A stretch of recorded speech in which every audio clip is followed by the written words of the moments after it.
Alright, ladies and gentlemen, welcome to my channel. My name is Rigatoni. We're going to be hopping into a Should You Summon for Cusack video. And also reply in the comments if you'd like to see me use him on JP. I believe I have him on JP, so I can test him out. I believe he's level 80, SA5. I don't really want to level 90 him if he's not level 90, but I can definitely showcase him. He's not going to be SA6, that's for sure. But yeah, I'm going to be getting into Should You Summon for Cusack. Now, there is one redeemable option, because I'm just going to say it flat out right now. If Margaret was not buffed, I think he would actually be a very difficult decision to actually summon or not.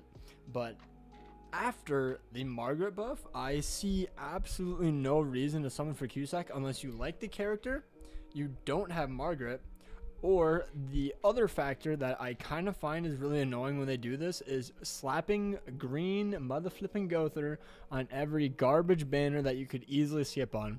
Like, this is not a Halloween event. This is not some big event. This is just a unit that they want to make a bunch of money on, and they didn't do that with Margaret because they flopped her showcase, so nobody wanted to summon for her until after the buff. But yeah, so Green Gother, if he is on this banner, I definitely could see why a lot of people would like to summon. But we're going to be going through his kit, we're going to be going through Margaret's kit, and then I can do a an actual video on him. I'll probably just do it on JP because I am not summoning on Global, by the way. I want to save some funds. I don't really see a point in me summoning for him other than, I mean, I have him on JP. There's no use for me summoning for him on Global. I kind of want to save for the Ragnarok Diane, but I also want to see what's coming on JP in a few weeks. So yeah, I don't know. I'm probably going to skip. Anyways, let's hop into Cusack's abilities and whatnot. So he's a demon race. He is a blue attribute unit, and he has a gross mustache.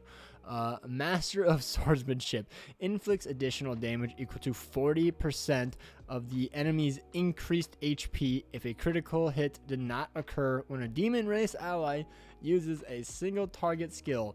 And this is the problem. It is so niche. It's so niche of a passive. So basically the only units that this even remotely works for is Cusack, Zeldris, and Assault Melee. Because basically every other unit besides maybe Chandler and Esterosa, they might not crit, but it's so niche. It has to be single target, it has to be a demon, it can't crit, and it has to be on an enemy where they increase their HP.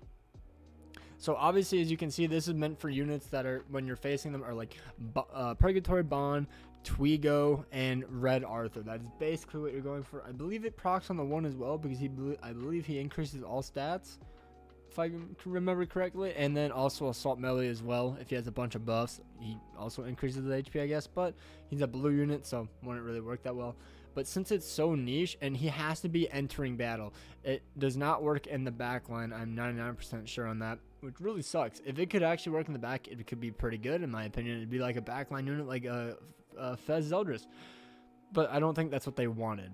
But now we're moving into his skills. Demonic Blade, which inflicts cleave, which is additional damage equal to half of 75% crit damage to 100%, which is super confusing. But basically, you do 75% damage of a critical strike. So if you were supposed to crit, if you crit and you do 100,000 damage, you would do 75,000 damage. That's basically how you look at it, which does not activate crit damage equal to 200% of attack on one enemy.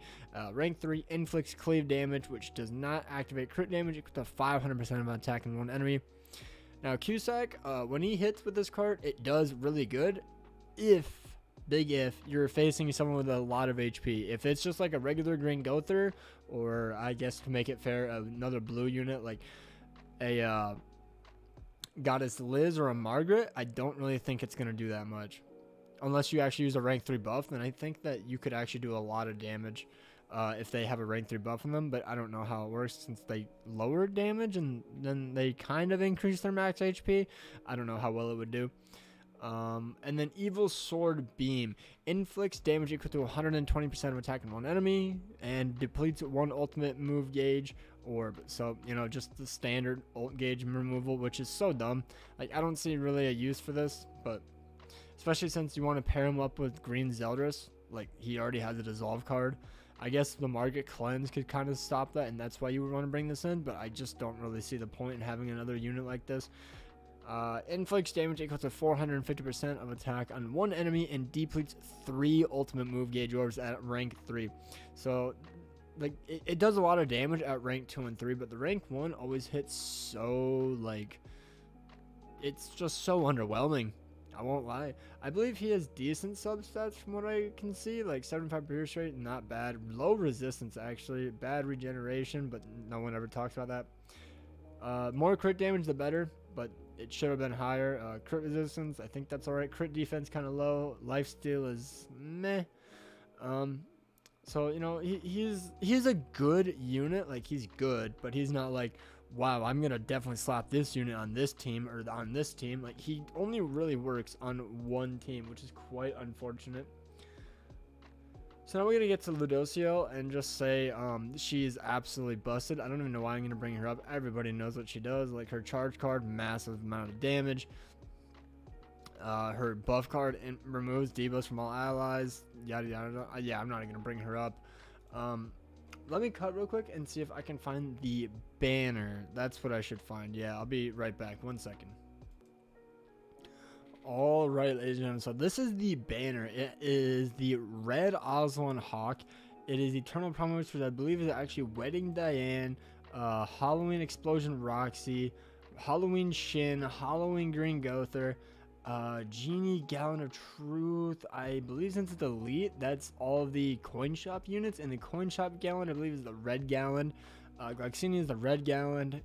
Coin shop is the green Derriere, red Melascula, green Fraudrin, right? Green Fraudrin, green Monspeet, green Esterosa, blue Droll, and red Zeldris. I believe they're all at, you know, the original rates. I don't think any of them are rated up. And then it also has Zeldris and Assault Meliodas in it.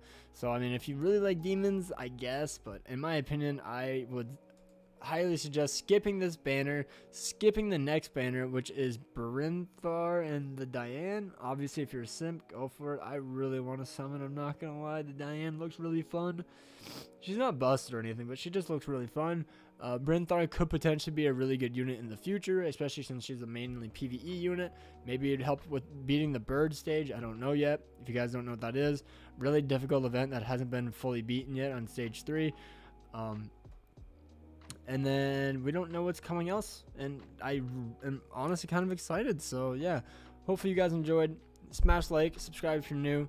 Hopefully, best of luck if you do summon, and best of luck on saving gems if you don't summon. And hope you guys have an amazing day. Peace out. Take care.